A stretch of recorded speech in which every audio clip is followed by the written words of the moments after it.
Hello friends, Swati here. Friends, कल के दिन FII ने थोड़ी सी बाइंग करी है 724 करोड़ की। अगर हम पूरा डेटा देखें तो DI ने सेलिंग करी है 1648 करोड़ की। उसके बाद भी थोड़ा सा नेगेटिव ही रहा इतनी बाइंग करने क्योंकि DI पहले से ही सेल करके चल रहे थे 1648 करोड़, राइट। FII ने थोड़ी सी बाइंग करी है, इंडेक्स फ्यूचर्स में भी छोटी सी बाइंग करी है, बाकी जगह सेलिंग करी है। इंडेक्स ऑप्शन, स्टॉक फ्यूचर्स और स्टॉक ऑप्शंस। आप विक्स भी देख सकते हो, मतलब इतनी नीचे आने के बाद भी 24,619 पे क्लोजिंग हुई है। बहुत धीरे धीरे सेलिंग भी बहुत धीरे धीरे हो रही थी। और विक्स भी आप देख सकते हो, विक्स घटाने की कोशिश की गई है, दैट्स इट। क्योंकि सेलिंग और परचेसिंग दोनों बहुत धीरे धीरे हो रही थी। विक्स अभी 14.11 पे है और बिल्कुल एग्जैक्टली लेवल्स पे ही है, तो लेवल्स अभी भी होल्ड किए हुए हैं।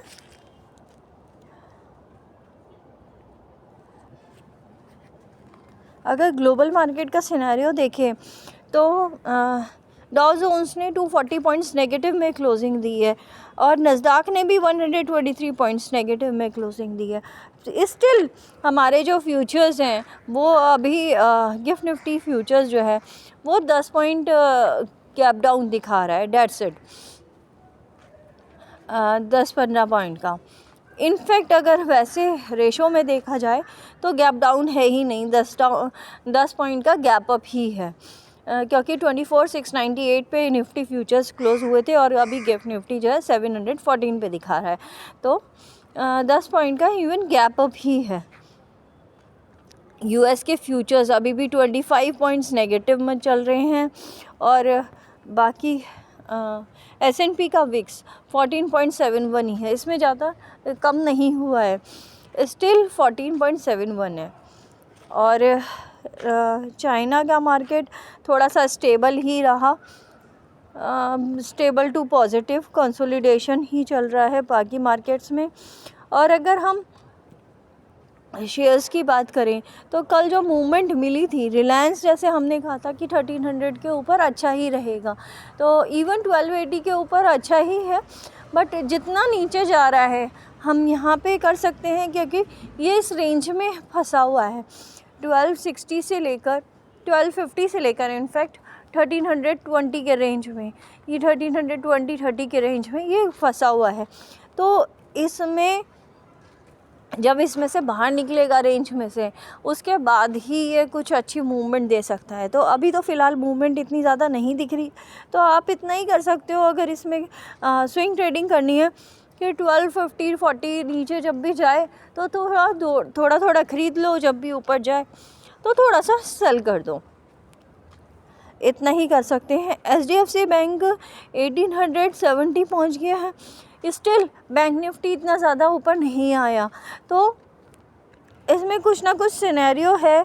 और ITI लिमिटेड, पब्लिक सेक्टर के जितने भी शेयर्स हैं वो अब चलने वाले हैं क्योंकि मार्च में इनको ही उठाया जाता है। रेलवे के पब्लिक सेक्टर जो है जैसे C8 लिमिटेड हो गया, इसने भी 320 पॉइंट्स 10% का गैप अप, मतलब गैप अप नहीं, अब तो हुआ ही था लेकिन अपसाइड में ही क्लोजिंग हुई है। मेन है क्लोजिंग हमारी कहाँ होनी चाहिए। जोमेटो में थोड़ी प्रॉफिट बुकिंग आई है, बाकी ITC में भी प्रॉफिट बुकिंग रही कल, और बाकी कोई इतने अच्छे शेयर्स नहीं हैं। गोल्ड की अगर हम बात करें तो 2690 पे फिर से वापस से आ गया है, तो हमारे मार्केट के लिए थोड़ा सा ख़राब है क्योंकि इसमें गोल्ड में परचेजिंग चल रही है।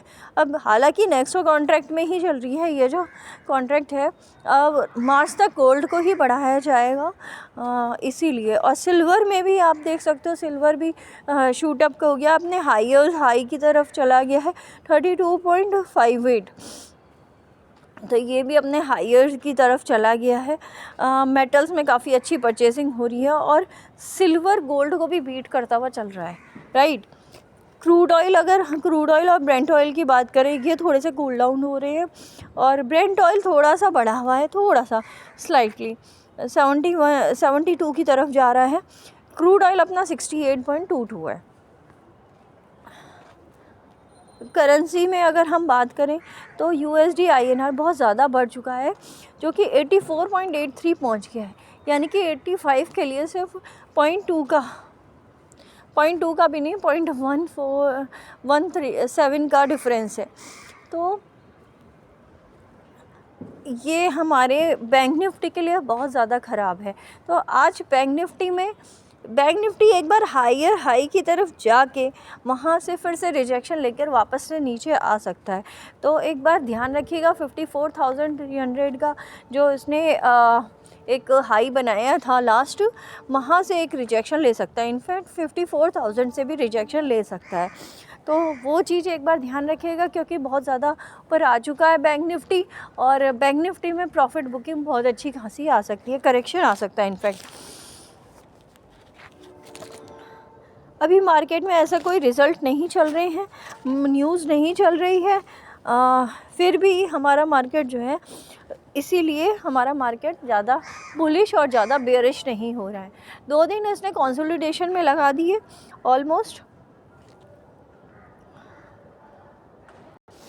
अगर हम लेवल्स की बात करें तो अभी भी जो सपोर्ट लेवल जो है वो 520 का है, और हमने जैसे कि उम्मीद की है 500 जब तक टूटता नहीं है हम ज़्यादा बेयरिश नहीं होंगे।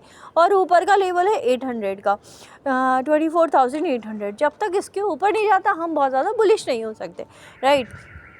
हालांकि ऊपर के एक टारगेट बचे हुए जो कि 25,200 का है। देखते हैं वहाँ कब तक जाता भी है या नहीं, या उससे पहले ही रिजेक्शन लेके वापस से नीचे आता है। तो एक बार ये 25,000 जहाँ तक है यहाँ आना चाहिए। फिर उसके बाद एक फ्लैगन पोल का अगर ये बनाता है बड़े लेवल पे, तो यहाँ पे एक 24,500 अगर नीचे की साइड टूटता है तो हम 24,050 तक भी जा सकते हैं। काफ़ी बड़े लेवल पे करेक्शन आएगा। और अगर हमें ऊपर जाना है तो 1-2 दिन और कंसोलिडेशन में इसको बिताना होगा, क्योंकि 4-5 दिन बताएगा, उसके बाद ही अपने लेवल हाई की तरफ जा सकता है। बैंक निफ्टी ऑलरेडी अपने हाई की तरफ है, और बस थोड़ा सा 500-800 का ही डिस्टेंस है अपने हाईज़ के। लेकिन निफ्टी, क्योंकि ये डब्लू पैटर्न ऑलरेडी बना चुका है, ठीक है, यहाँ से एक अगर प्रॉफिट बुकिंग आती है तो फिर से वापस से इसको 50,000 की तरफ ले जा सकती है। और अभी फ़िलहाल 53,000 का एक सपोर्ट है। 53,000 टूटता है तो 52,000 तक ये आ सकता है नीचे की साइड, राइट। जैसे कि इसने सपोर्ट कई बार लिया है 52,000 से, और 51,800, राइट। बहुत अच्छा सपोर्ट का काम कर रहा है अभी। और ऊपर की साइड अगर हम देखें तो वही है 54,000 के ऊपर जब तक नहीं निकलता है तो तब तक का यही लेवल है। अदरवाइज़ जो लास्ट हाई लगाया था इसने 54,200-300 का, वही लेवल रहेगा। यहाँ से 54,000 से या 54,200 से एक रिजेक्शन फेस कर सकता है, राइट। ये लेवल्स हैं बैंक निफ्टी के। अगर हम फिर निफ्टी की बात करें, हालांकि इसमें ज़्यादा वॉल्यूम नहीं चल रहा है, बट फिर भी एक बार लेवल्स देख लेते हैं। अभी भी यही है 24,000 नीचे की साइड, 24,500 और ऊपर की साइड 25,000 तक का लेवल है। इसने ये भी अपने लेवल हाई से थोड़ा सा ही दूर है, और इसमें भी एक मूवमेंट आ सकता है, पर वॉल्यूम नहीं आ रहा है, राइट। इसमें फिर निफ्टी में कोई वॉल्यूम नहीं है। फिर निफ्टी में मोस्ट प्रोबेबली वॉल्यूम बिल्कुल लास्ट मूवमेंट पे, लास्ट वीक में ही आएगा जहाँ तक है। फाइनेंस सेक्टर जो है, सेक्टर वाइज अगर हम देखें तो फाइनेंस सेक्टर काफ़ी स्ट्रॉन्ग है, और बैंक निफ्टी, बैंकिंग सेक्टर इतने ज़्यादा स्ट्रॉन्ग नहीं लग रहे हैं। हालांकि शो कर रहे हैं वो, लेकिन इतने ज़्यादा स्ट्रॉन्ग नहीं है, क्योंकि USD INR काफ़ी बढ़ चुका है, राइट। अगर यहाँ पे USD INR थोड़ा सा कम हो जाता है, उसके बाद हम इसमें बहुत अच्छी खासी एक अपर हाइस मार सकते हैं, राइट, बैंक निफ्टी में उसका लेवल है। बट जो सिनेरियो है, वेरिएबल्स है, वो फेवर नहीं कर रहे हैं, राइट। सेंसेक्स की अगर हम बात करें, सेंसेक्स की भी एक्सपायरी है ही, तो ये भी बिल्कुल निफ्टी की तरह ही वर्क कर रहा है एग्जैक्टली। और इसमें एक नेगेटिव रहा है कि 81,500 का एक लेवल है, वो ऑलमोस्ट टूटता हुआ ही नज़र आ रहा है। और 500 के नीचे 81,000 का लेवल है, 81,000 के नीचे सीधा 80,550 का लेवल है, राइट। जो मैंने लाइन बनाई हुई है आपको दिख रही होगी, राइट। और अपर लेवल अगर हम देखें तो 82,040 का है अपर लेवल। जब तक इसके ऊपर नहीं जाता तो 82 मैक्सिमम टू मैक्सिमम लगा लेते हैं तो 82,500 का है, जहाँ से बार बार रिजेक्शन ले रहा है, राइट। तो ये अगर टूटता हुआ दिखता है तो हम 84 और 85 तक जा सकते हैं।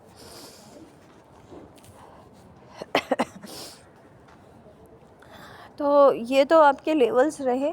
बाकी स्टॉक्स मैंने आपको बताई दी विद अगर चार्ट देखने हैं आपको तो ITC में हाँ, एल्कावाई लैब्स, इसका अगर चार्ट देखेंगे, देखिए ITC का चार्ट थोड़ा सा नेगेटिव ही बन रहा है।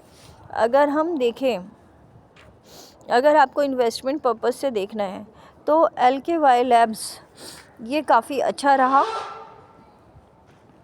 और कल के दिन काफ़ी अच्छा रहा, तो इसने एक ब्रेकआउट भी दिया है, राइट।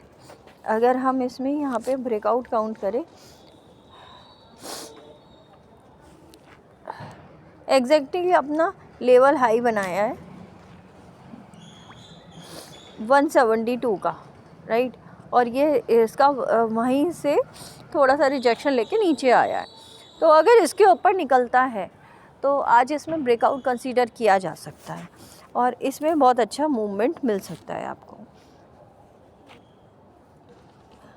टीटागढ़ एक काफ़ी अच्छा चार्ट दिखा मुझे, जो नीचे के लेवल से बाउंस करता हुआ दिख रहा है और यहाँ अपना नीचे के पैटर्न से ये यहाँ पे 1213, यहाँ पे भी अगर हम एक लेवल बना दें 1248 के ऊपर अगर निकलता है तो ये फिर से 1500 तक आ सकता है।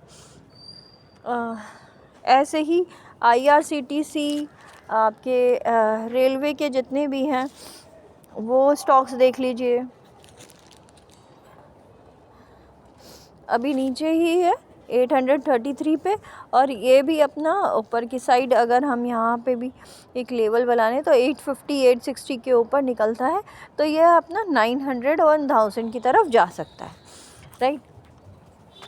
क्योंकि रेलवे भी काफ़ी का टाइम हो गया, रेलवे के स्टॉक्स में कुछ ज़्यादा खास मूवमेंट नहीं आई है, तो अब आ सकती है मार्च पर। फेब में बजट है, उससे पहले काफ़ी अच्छी खासी मूवमेंट आ सकती है, क्योंकि रेलवे के स्टॉक्स ही निफ्टी को थोड़ा सा ऊपर चढ़ाते हैं और बाकी मैनिपुलेशन के काम आते हैं, right. Thank you friends, thank you so much. Please comment और सब्सक्राइब करिए जिससे कि ये चैनल का भी ग्रोथ हो और ऑब्वियसली मुझे भी थोड़ा सा क्रेडिट मिले। क्रेडिट के लिए ही करते हैं, क्योंकि मॉनेटरी क्रेडिट तो मिल नहीं रहा है, तो एटलीस्ट आप क्रेडिट दे दीजिए। Thank you.